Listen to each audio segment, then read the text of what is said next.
Good morning. Today's kind of polluted, unfortunately. Um, it's beautiful out there, but it's just hazy and polluted.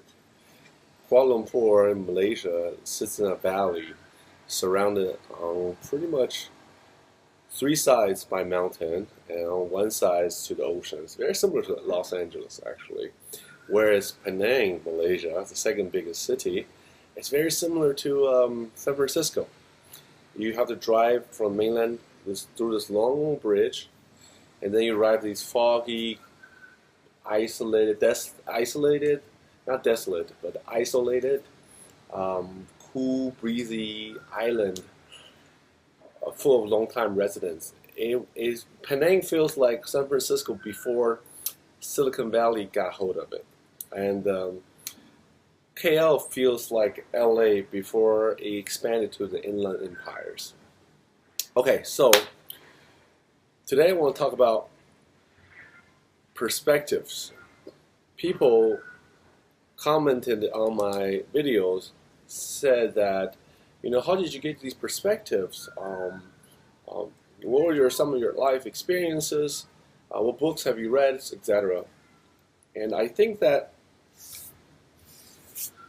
the best way to answer this is that it's accumulation of many different things. It's not one thing that I can identify that caused me to see the world the way I do. A lot of it have to do with traveling and living, more so than traveling, living in other countries. You can travel all you want, but it's very superficial, right? You go there, you taste the food, you take some photos, you mingle superficially with local people. But that's it. You don't really get to know them until you really live with them. And then you see the good side and the bad sides. Because when you travel, you usually only see the good side. Occasionally you get to see the bad side, but most times it's good side because you're going to these tour destinations and they're there, let's be frank here, they're there to make your money from you. Of course, the best way to make money from you is being nice to you and make you feel comfortable and happy. So it's not a reality. So you have to live with people to see the reality. It's a balanced view.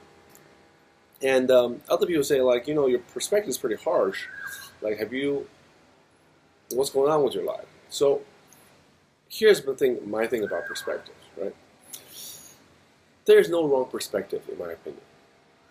However, different perspectives produce different results. So if you have one set of belief and one set of perspective in life, you're going to behave that way.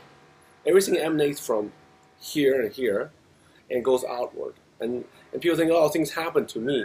Yes, it does, but there's a couple of things. Sometimes your action causes things to happen to you, and two is you choose how to react to those things.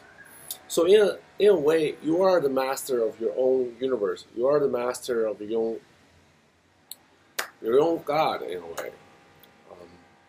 So how you think about the world will cause things to happen to you certain ways. And how you think about the world will cause you to react to those things that happen to you certain ways. Now, the people who hate certain things will keep hating them and more intensely because the mind seek out those things. Yeah, even though it's weird because you hate, you want to repel, get away from it. But actually, hate is also a form of attraction, just like love. It's very intense emotions. So, this is the reason why a lot of the gurus say like hate and love are kind of opposite of the same coin, two sides of the same coin.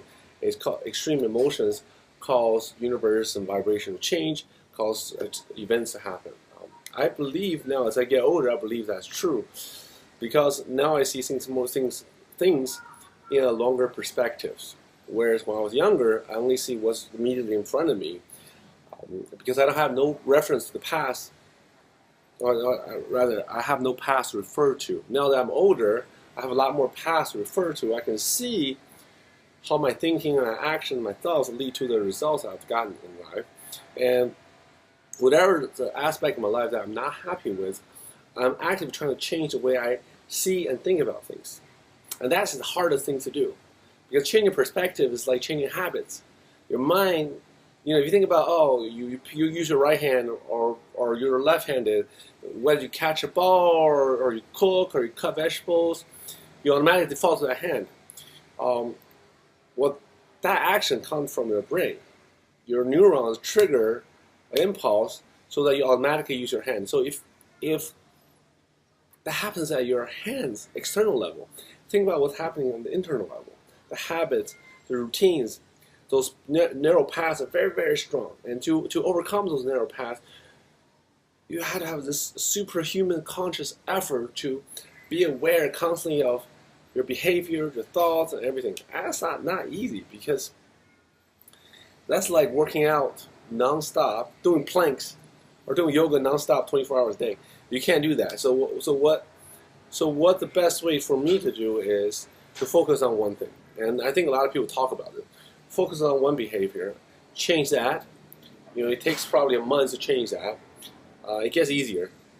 But when that becomes a habit, change something else. If you're trying to change everything at once, it's impossible. Because you have to be constantly on and aware, and that's not possible. At least not possible for probably 99.99% of humanity. So go back to the perspectives. These perspectives I got is from these habits, these past experiences, these actions, and you might have yours, I have mine, and we're all right in our own perspective. But that does not mean the perspective, your perspective or my perspective, create the optimum result for what we individually want to achieve. So I'm getting to a point in my life where I can consciously change my thought process to achieve the results I want to achieve, versus just letting things happen to me. And that's by changing perspective on things. So for you, if you are happy with your life, and be honest about this, don't just say out of ego, I'm happy. Truly be happy. If you're truly happy with your lives, maintain your perspectives, listen to other people's, and strategically choose the ones that you want to adopt or want to agree to. If you're not happy with your life, and there's a lot of people out there, a lot of people are unhappy. Instead of combating other person's perspectives and fighting it, or that you're wrong on this, usually that comes from people not happy with their own lives. If you're not happy, you're one of those people. Please, those people, the other people who you disagree, might just have the perspective you need for you to change your life so you can be happy. That's what I have to say about perspectives. Bye-bye.